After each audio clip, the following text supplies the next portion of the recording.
नमो भगवती। मेरे प्रिय साधक और साधिकाओं, कैसे हो आप सब। आशा और उम्मीद करता हूं भगवती कृपा से आप सभी ठीक होंगे।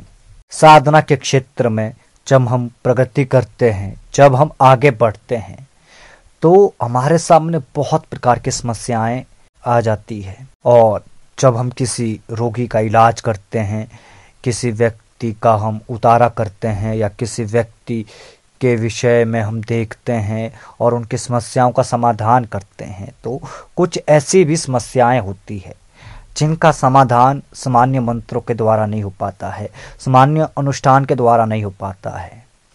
ये जो सारी चीज़ें हैं, इन चीज़ों को समझने के लिए गुरु का सानिध्य होना आवश्यक है, क्योंकि कब और कहाँ किस में किस प्रकार के मंत्र का प्रयोग किया जाता है और किस मंत्र का प्रयोग करना चाहिए, किस मंत्र के प्रयोग करने से उस समस्या का समाधान हो सकता है।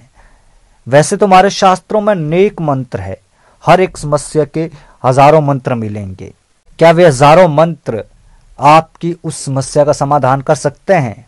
नहीं ना, क्योंकि जो आपकी समस्या है उसके निवारण करने के लिए उसमें कौन सा मंत्र कारागार है, कौन सा मंत्र सिद्ध साबित हो सकता है, इसकी जानकारी केवल और केवल गुरु ही दे सकता है। या फिर आपके पास कोई प्रत्यक्ष सिद्धि है या किसी शक्ति का प्रत्यक्षीकरण है, किसी शक्ति का सहयोग है आपके पास, तो उसके माध्यम से आप पूछ सकते हैं कि उसमें आपको कौन सी क्रिया करनी चाहिए, किस मंत्र के द्वारा उस व्यक्ति की समस्या ठीक हो सकती है। बहुत सारी ऐसी बातें हैं जो गोपनीय बातें हैं, जिन्हें आमतौर पर YouTube पर नहीं बताया जा सकता है, जिन्हें सामान्य तौर पर आप सबको नहीं बताया जा सकता है, क्योंकि वे सारी बातें गुरु के सानिध्य में रहकर आपको सिखाई जाती है, आपको बताई जाती है। क्योंकि जब गुरु कहीं कार्य करने जाता है, आप उनके साथ जाते हैं, तो उसमें आप देखते हैं कि आपका जो गुरु है वो किस तरह से उस समस्या का समाधान कर रहा है। वो छोटी छोटी बारीक चीजें आपको सीखनी पड़ेगी, तभी आप एक सफल तांत्रिक बन सकते हैं, तभी आप एक सफल साधक बन सकते हैं, तभी आप सही मायने में रोगी का इलाज कर सकते हैं।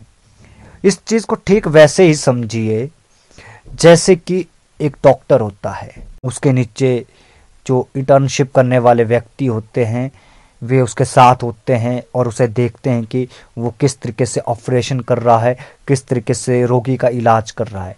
ठीक वैसे ही आपको तंत्र विद्या में गुरु के सानिध्य में रहना पड़ेगा, उसके साथ रहकर आपको छोटी छोटी क्रिया सीखनी पड़ेगी।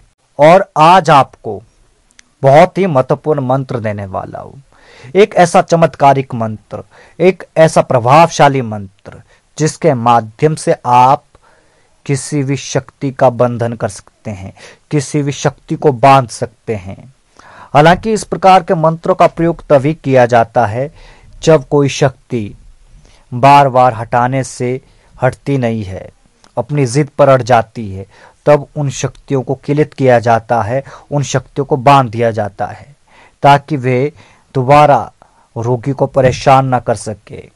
तो इस प्रकार की विद्या का प्रयोग कब करना है और किस में करना है, यह ज्ञान भी आपको होना चाहिए।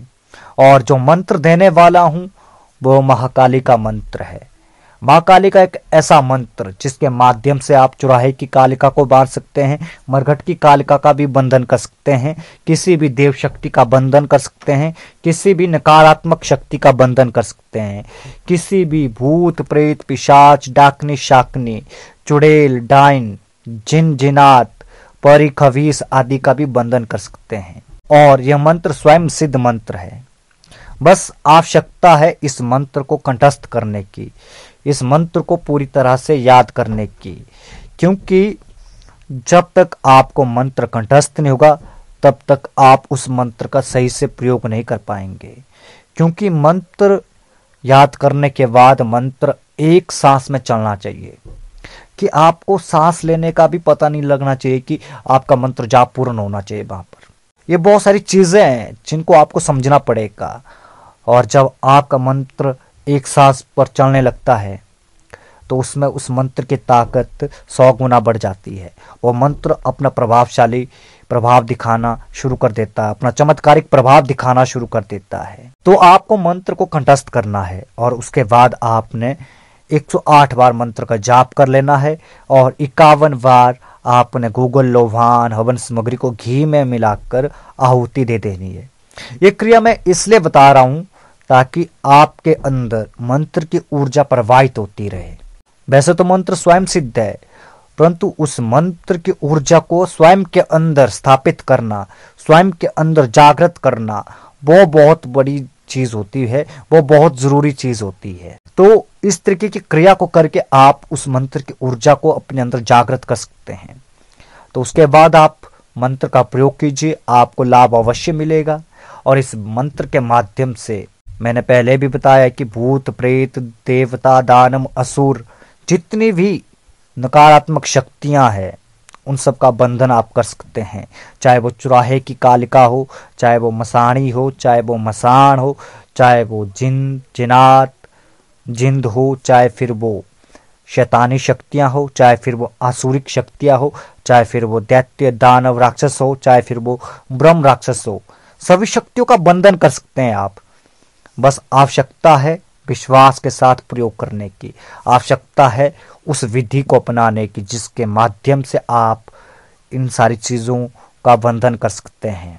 हर एक चीज का बंधन करने का तरीका अलग होता है।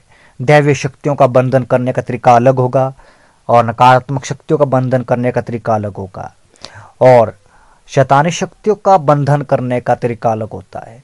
ये सारी चीजें आपको प्रयोग करके सीखनी पड़ेगी और प्रैक्टिकल तरीके से सीखनी पड़ेगी, तभी आप सही तरीके से मंत्र की शक्ति के बारे में जान पाएंगे और समझ पाएंगे।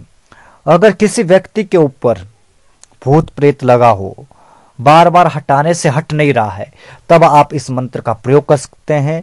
इस मंत्र से आपने जल को अभिमंत्रित करना है, मंत्र को 7 बार पढ़ना है और 7 बार जल पर फूंक मारनी है और अंतिम में आपने 3 बार फूंक और मार लेनी है और उसके बाद वो जल आपने रोगी को पिला देना है और उसके बाद आपने रोगी का झाड़ा करना है। मंत्र को 7 बार पढ़कर 7 बार झाड़ा लगाना है। झाड़ा आप चाकू से लगा सकते हैं या लोहे की चीज से लगा सकते हैं या मोरपंख से लगा सकते हैं या कुशा की डाली से लगा सकते हैं या फिर भेखली की डाली से लगा सकते हैं या फिर लोहे के चिमटे से लगा सकते हैं।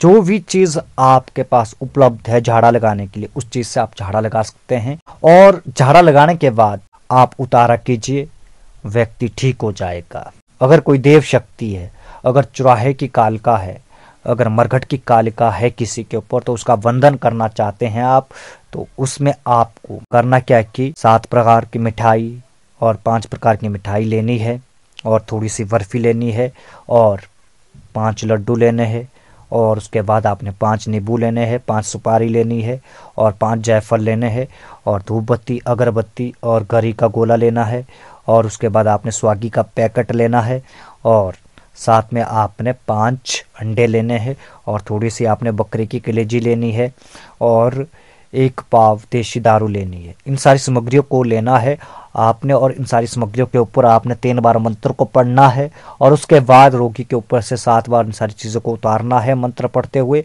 और मंत्र का उच्चारण भी 7 बार करना है।